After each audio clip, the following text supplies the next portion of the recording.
Hi, welcome back to the Story Lady. Today, we'll be reading The Flopsy Bunnies by Beatrix Potter. It is said that the effects of eating too much lettuce is soporific. I have never felt sleepy after eating lettuces, but then I am not a rabbit. They certainly had a very soporific effect upon the Flopsy Bunnies. When Benjamin Bunny grew up, he married his cousin Flopsy. They had a large family, and they were very improvident and cheerful. I do not remember the separate names of their children. They were generally called the Flopsy Bunnies.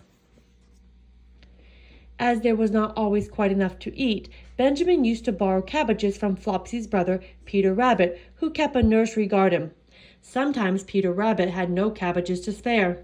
When this happened, the Flopsy Bunnies went across the field to a rubbish heap in the ditch outside Mr. McGregor's garden.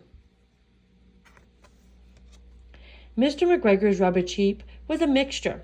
There were jam pots and paper bags and mountains of chopped grass from the mowing machine, which always tasted oily, and some rotten vegetable marrows and an old boot or two.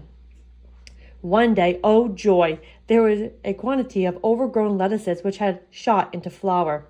The Flopsy Bunnies simply stuffed the lettuces by degrees, one after the other. They were overcome with slumber and lay down in the mown grass. Benjamin was not so much overcome as his children.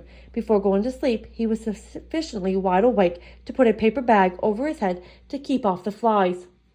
The little Flopsy Bunny slept delightfully in the warm sun. From the lawn beyond the garden came the distinct clackety sound of the mowing machine. The bluebottles buzzed about the wall, and a little old mouse picked over the rubbish among the jam pots. I can tell you her name. She was called Thomasina Tittlemouse, a wood mouse with a long tail. She rustled across the paper bag and awakened Benjamin Bunny. The mouse apologized profusely and said that she knew Peter Rabbit. While she and Benjamin were talking, close under the wall, they heard a heavy tread above their heads, and suddenly Mr. McGregor emptied out a sack full of lawn mowings right upon the top of the sleeping Flopsy Bunnies. Benjamin shrank down under his paper bag. The mouse hid in a jam pot. The little rabbits smiled sweetly in their sleep under the shower of grass.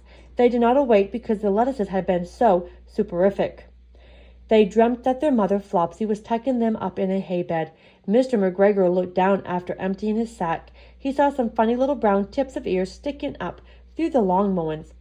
He stared at them for some time. Presently a fly settled down on one of them, and it moved. Mr. McGregor climbed down onto the rubbish heap. 1, 2, 3, 4, 5, 6 little rabbits, said he as he dropped them into his sack. The Flopsy Bunnies dreamt that their mother was turning them over in bed. They stirred a little in their sleep, but still they did not wake up.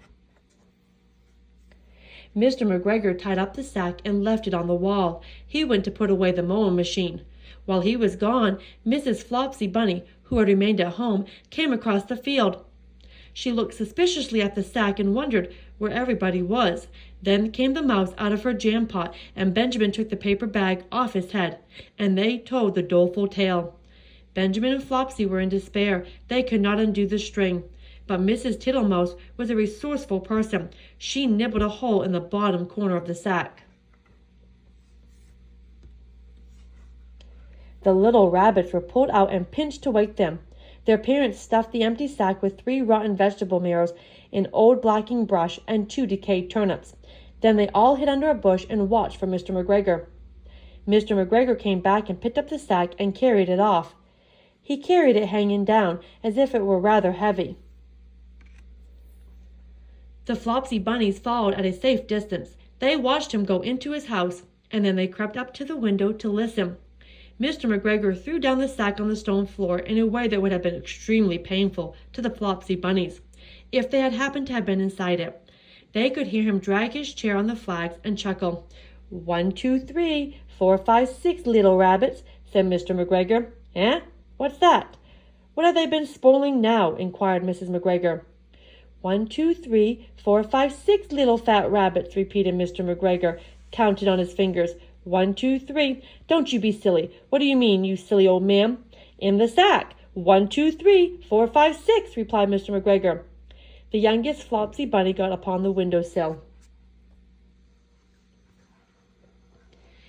Mrs. McGregor took hold of the sack and felt it. She said she could feel 6, but they must be old rabbits, because they were so hard and all different shapes.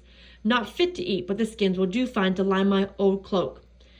Line your cloak, shouted Mr. McGregor. I shall sell them and buy myself baccy. Rabbit tobacco, I shall skin them and cut off their heads. Mrs. McGregor untied the sack and put her hand inside. When she felt the vegetables, she became very, very angry. She said that Mr. McGregor had done it a purpose. And Mr. McGregor was very angry too. One of the rotten marrows came flying through the kitchen window and hit the youngest Flopsy bunny. It was rather hurt. Then Benjamin and Flopsy thought that it was time to go home. So Mr. McGregor did not get his tobacco, and Mrs. McGregor did not get her rabbit skins.